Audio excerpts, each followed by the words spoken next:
Hi everybody, it's Miss Marie and it's time for STEAM Thursday, and this Thursday we are going to be reading a book and then trying out a little science experiment with things you have at home, hopefully. And I will tell you what you're going to need and I'll post it here too. But first I thought we'd read this book. It's a really beautiful story, fun, silly, but also really important. It's called Crab Cake and it's illustrated and written by Andrea Sarumi. And the subtitle, that means the second part of the title, is called Turning the Tide Together. And turning the tide means literally changing something really big, changing something really important. And we're going to find out how the community of animals under the sea turns the tide after something bad happens. It's called Crab Cake. You can see these are old jellyfish with pieces of cake inside of them floating around in the ocean. And this book is published by Houghton Mifflin Harcourt. And here we see crab cooking over an underwater, well, I guess it's like an underwater steam jet there. So here we go. Oh, first we have to see this. This is very important. This is a boat full of garbage, and garbage sometimes does get shipped over the ocean to garbage dumps far away from where people live. But unfortunately, sometimes things happen. So let's see what happens. Let's read this book. Crab Cakes. Under the sea, where sunlight touches sand, lies a place that is home to many incredible creatures. Clownfish hides in the stinging anemone. And there it looks like Nemo over there. Manta ray gets cleaned. Tangs swim in schools. Scallop loop-de-loops. And sea turtle holds her breath. Lots of amazing things going on under the sea. A whole community of animals, right? And crab bakes cakes. That's just silly, right? And he looks like he's baking cakes out of all kinds of things that are under the water. Seahorse pretends to be seaweed. Spiny lobster looks for a new home. Parrotfish crunches coral and poops sand. Dolphin blows bubble rings. Toadfish sings. Pufferfish puffs up. Octopus hides in a coconut. Moray eel pops out of her cave. And crab bakes cakes. Look at all these lovely cakes that crab has baked, and all the animals are a little bit surprised, not quite sure what crab is up to. Snapper eats and eats and eats. Well, where did you leave it? Looks like he can't find his home, and this guy's saying, well, where did you leave it? Where's your shell? The venomous lionfish does whatever she pleases. These are all things going on. And crab bakes cakes. And here we have the shark about to eat this fish, who's about to eat this fish, who's about to eat this fish, who's about to eat this fish, who's about to eat a crab cake. So life goes on under the sea. There's crab baking cakes. Everybody else is doing their thing, and some are eating the crab cakes. It looks like a crab donut. Until one night, there's a big splash. Uh-oh. Do you see what all this stuff is falling into the water? It's garbage. People garbage. Oh no. Look how dark and horrible it is under there now. With a big pile of garbage down there. All the animals are shocked, and I would say even horrified at what has happened to their beautiful home. What has happened to their beautiful home? Parrotfish freezes. Snapper freezes. Shark freezes. Pufferfish freezes. Clownfish freezes. Spiny lobster freezes. Seahorse freezes. Sea turtle freezes. Octopus freezes. Dolphin freezes. Manta ray freezes. Even lionfish freezes. Everybody's frozen in fear. They don't know what to do. This is something terrible that's happened. And crab? What's crab gonna do?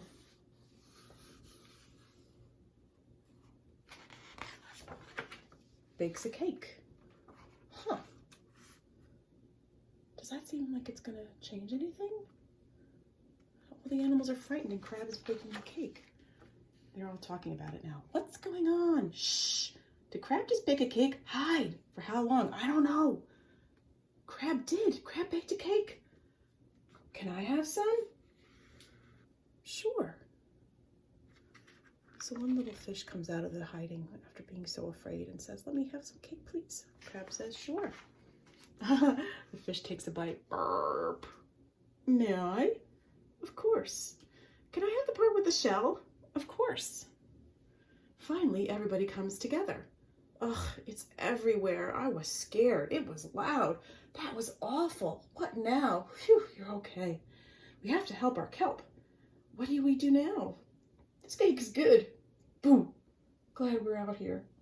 We've got to think of something. So the cake has brought together the community of animals underneath the water, underneath the ocean. They're coming together and talking about what they can do. All right. Anyone have any ideas? This looks like maybe octopus does. I see a hand up.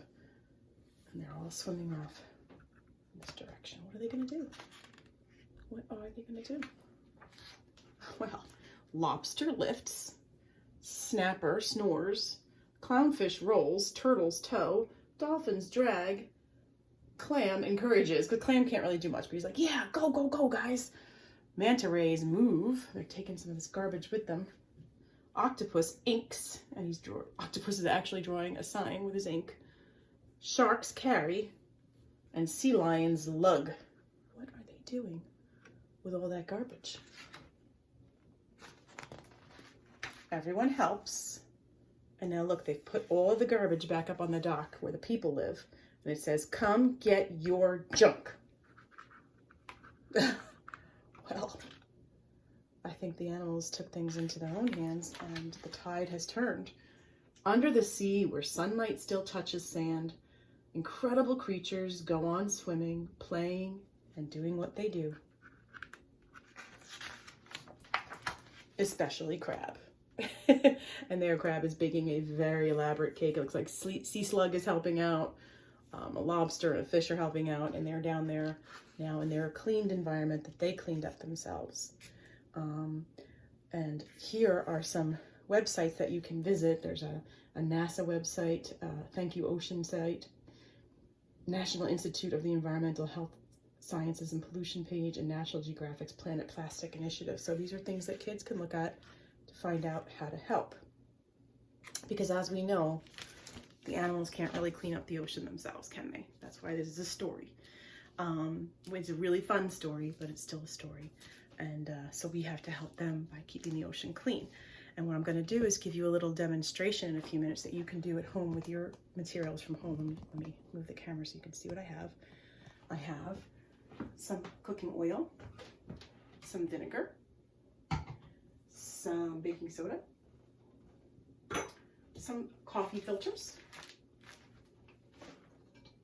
a funnel. I'm using some clear glass containers. These are all ones that I've used for plants before, so it's fine if they get some dirt in them. You could use mason jars or clear, or you can just use any kind of plastic. You don't have to have clear. I'm using clear so I can show you. And a little bit of garden soil. And I will show you what we're going to do with that in just a minute. And also access to the sink. I have my sink right there. And I'm going to turn the camera over. I'm going to move the camera over so you can see what we're going to do.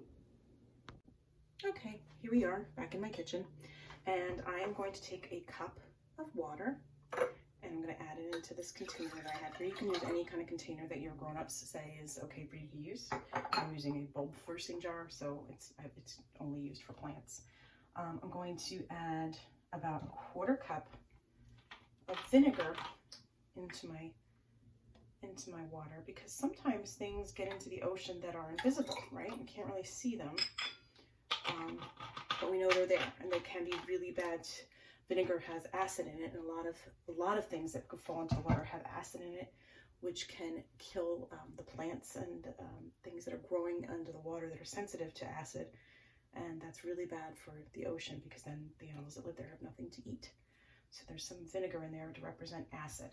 Now I'm going to pour some dirt in there, which represents garbage, things that we let fall into the water that belong to human beings. Now you can see that's in there. Mostly it's floating on the top because it's light. This particular kind of garbage is light. Some garbage is heavy and is floating to the bottom, sinking to the bottom. So And the last thing I'm going to add is a little bit of oil, just maybe a teaspoon or so, because that's something else that gets into the water, unfortunately. And usually you can see it because it's even darker than this cooking oil. And it can get in there from boats, from oil tankers, from jet skis, from all kinds of things that are in the water. Now you can see our water is quite dirty. It looks like it did in the book, right? Looks pretty horrible. So now we're going to try to clean it. So we're going to see if it's easy to clean it or not. So even though the ocean is huge and it would take a really long time, can we get all that stuff out of the ocean? I'm going to put the coffee filter inside of my funnel. I'm going to hold it on this other container, and then I'm going to carefully pour my dirty ocean water in there and let it filter through. Oops, I moved a little bit. Slide that over again. Make sure I get it all in there.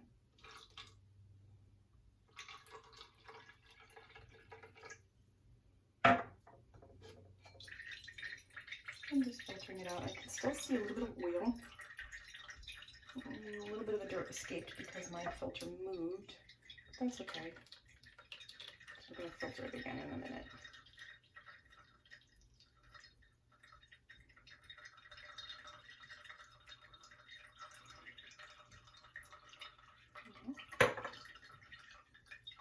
A little bit longer, and I'm going to get a new filter. Okay, I've got lots of coffee filters piled up over here. I'm slowing it down a little bit now because a lot of solid materials are in there. I'm going to just gently move it to get some of the water out.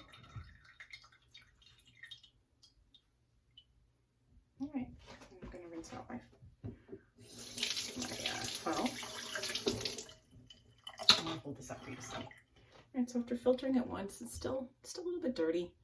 I can see some things floating in there, a little bit of oil. So let's try again. I'm going to get a clean filter and put that inside my funnel.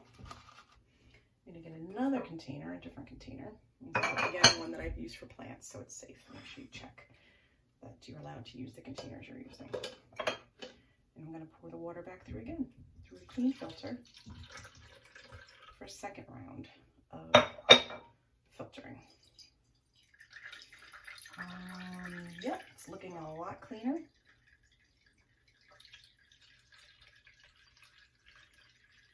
I think there's even less oil in there. Definitely less dirt in there. I'm just going to keep letting that drain for another couple seconds. I'm going to speed up a little bit by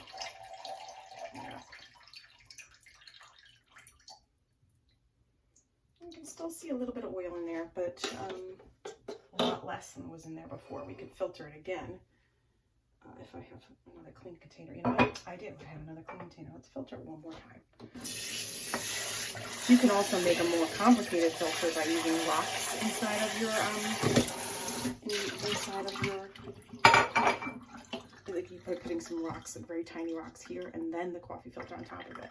So I'm going to just rinse it, get some extra oil off.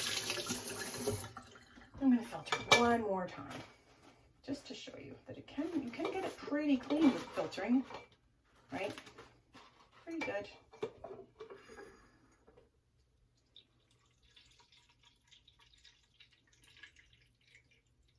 Now, granted, it would be hard to filter the entire ocean, but this is just to show you that you can get some of the solid stuff out of there. Right? And even some of the oil can be taken back out of the ocean if we really try hard. Alright, so that's looking pretty good. Very little oil left in there. Pretty clean. Of course, I wouldn't drink it, but you should never drink water that's not drinking water because there's always things in there that you can't see. Ocean water obviously has salt in it, so you wouldn't drink that. But even river water has bacteria in it and things that you shouldn't drink. But could animals live in this water? It looks pretty good, right? We've done a good job of filtering it. But now the ultimate test, if it's safe, is to take about a handful or so of this baking soda.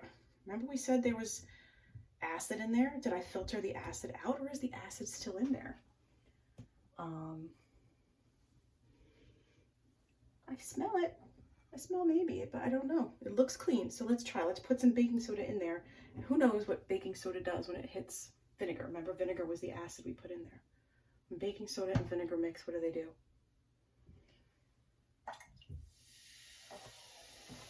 They bubble up like crazy.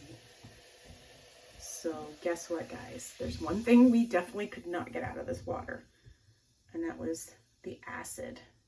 It's still in there, and I don't think any amount of filtering is going to get that out of there. So I think the main thing we learned today, let me tilt this up so you can see me, is that the best way to keep the animals in the ocean safe and keep the oceans clean is to not let our garbage get in there in the first place, because unfortunately, look, it's still bubbling. Some things you could never get out of the ocean or get out of the water. The vinegar, the acid was still in there and it was still bubbling. Look, I can get it to bubble even more. So let's just try to keep the oceans clean to begin with. Let's clean up after ourselves on the beach. Let's make sure our garbage doesn't end up in the water. And let's try to reduce how much garbage we make, right? And recycle anything that we can. That's the best way to help our animal friends in the ocean. We don't want to have them clean it up like they did in this book, Crab Cakes. All right, everybody, have a great weekend, and I will see you next week. Bye.